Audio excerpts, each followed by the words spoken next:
Press academy చైర్మన్గా నమస్తే Telangana editor అల్లం నారాయణ ఎంపికయ్యారు. తొలి తెలంగాణ రాష్ట్రంలో అల్లం నారాయణకు ప్రెస్ అకాడమీ తొలి చైర్మన్ అవకాశం దక్కింది. 3 దశాబ్దాలుగా పాత్రికేయ రంగంలో ఆయన చేసిన సేవలను గుర్తించిన సర్కార్ ఈ మేరకు నిర్ణయం తీసుకుంది. 1-2 రోజుల్లో అధికారిక ఉత్తర్వులు వెలువడనున్నాయి.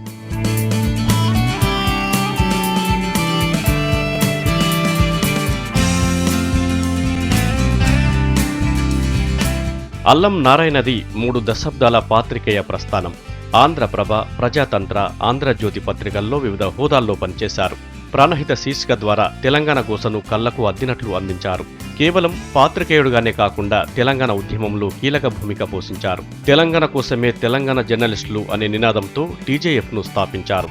తెలంగాణ ఉద్యమంలో జర్నలిస్టులను భాగస్వామ్యం చేస్తూ అనేక కార్యక్రమాలు నిర్వహించారు.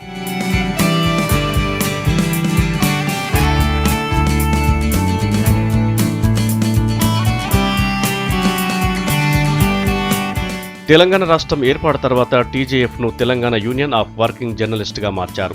తెలంగాణకు అనుకూలంగా రాజకీయ శక్తులను సమన్వయపరచడం, సంఘటితం చేయడంతో పాటు వారితో అనేక సమావేశాలు, రౌండ్ టేబుల్ సమావేశాలు నిర్వహించారు.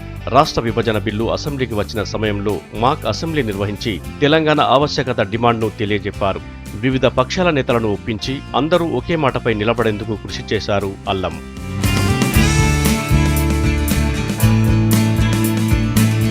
అల్లం నియామకం పట్ల సర్వత్రా హర్షం వ్యక్తమవుతోంది.